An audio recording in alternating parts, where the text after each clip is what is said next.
Ladies and gentlemen, NBA free agency has been in full swing these last couple of weeks and months.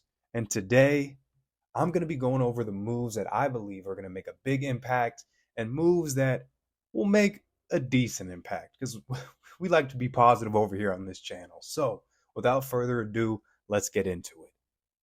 First move, Klay Thompson signing with the Dallas Mavericks for a 3-year deal worth $50 million. This is officially the end of the Warriors dynasty. The dynasty that I personally grew up with, that a lot of people grew up with. Clay, Curry, and Dre, and also KD in there sometimes. You also can't forget about Sean Livingston, Andrew Bogut, Andre Iguodala. Those Warrior teams were stacked, and that era is over. Klay Thompson, like I said, signs with the Mavs, teaming up with Kyrie and Luka Doncic, head coach Jason Kidd. I believe Klay Thompson is going to have a resurgence here in Dallas. Because in some fans' eyes, Klay has fallen off a cliff. He's not the same Klay that we grew up watching. And personally, I still believe he is one of the best shooters in the NBA. He shot over 38% from three last year, averaging over 18 points per game. That's an elite shooter in this NBA. So I believe that he's going to thrive next to Luka and Kyrie, being that third option. We know how talented he was as the second option on the Golden State Warriors when it was him and Curry. But when they acquired Kevin Durant and he was the third option, we saw a whole different Klay. A Klay that was playing freely, playing open, too many open shots. And I just can't wait to see what type of sets Jason Kidd puts Klay Thompson in. Next up, Paul George to the Philadelphia 76ers. Obviously, this is a positive move. He signs a 4-year deal worth $211 million, and this officially ends the PG and Kawhi era, if you even want to call it an era, because they really did not do much throughout their tenure together. And I know Clipper fans might get offended by that, but that's just the case. That's just the fact of the matter is they did not do much together. And hopefully, not even hopefully, I really do believe Philadelphia is going to have a lot of success with this new squad. Tyrese Maxey just got paid an extension this offseason. He has some fire under his stomach, fire under his belly now. Joel Embiid wants to prove himself, getting past the first round. This Philly team is nothing to snuff at.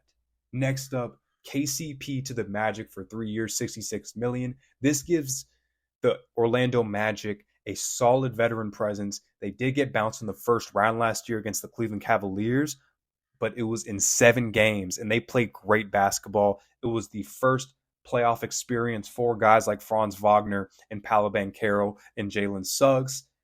And I believe KCP's already said this, that KCP and Jalen Suggs will be one of the best defensive backcourts in the league, if not the best.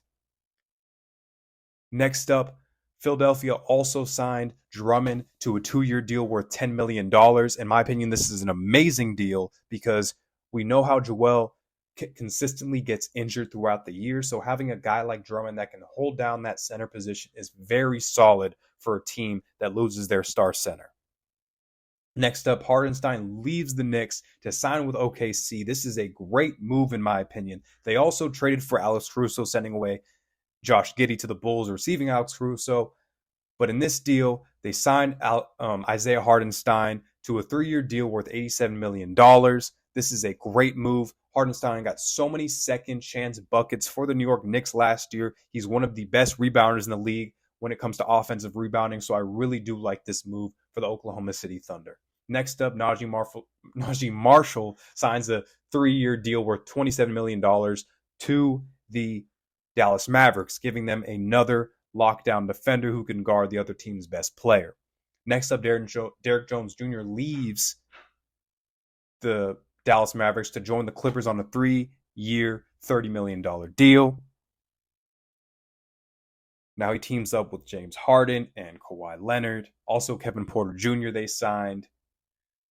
Next move, Westbrook was traded to the Jazz, but then released, and he just recently signed with the Denver Nuggets. I really like this move for Denver. This gives them a high-energy player, someone who can be there for Jamal Murray when he's feeling down. Russell Westbrook is a winner. Russell Westbrook is a great basketball player and someone who you want on your basketball team. Next up, Reggie Jackson signing with Philly. As you guys can tell, Philly really did well this offseason, filling out a lot of missing holes that they needed. And Reggie Jackson has been a solid backup guard in this league for a long time. Next up, Nicholas Batum signs with the Los Angeles Clippers, returning to the Clippers. This move doesn't really mean much. The Clippers, in my opinion, are going to be a bottom playoff team, play-in team most likely this season. Saddiq Bey signs with the Washington Wizards for 4 years, $19 million. Personally, I believe Saddiq Bey will be moved in the middle of the season because he's such a talented player, and being on a team like the Washington Wizards that is kind of on the downslope is not something I necessarily see him doing. And next up, Tyus Jones signs with the Phoenix Suns. This gives the Suns a legitimate point guard, something that they have been missing, something that they were talking about all last year, something that they did not have. Now they have it, someone who averages over 7 assists for his career. This is a great move by the Phoenix Suns, and they are most likely going to make some serious noise in the regular season and possibly the playoffs after this move. Do not sleep on Tyus Jones joining the Phoenix Suns. Next up, Cody Zeller signs a 3-year deal, $11 million to the Atlanta Hawks. This is also another kind of fringe move. The Hawks are a pretty poor team right now. They just traded DeJounte Murray to the Pelicans. It's just Trae Young there. Trae Young might get traded. They did have the number 1 pick in the draft this season and drafted Zachary Richardson. And who knows, that guy might be one of the best young players we've seen in a long time, but only time will tell. And now to get into contract extensions, D. Mitch signs a 3-year deal worth $150 million to stay with the Cleveland Cavaliers.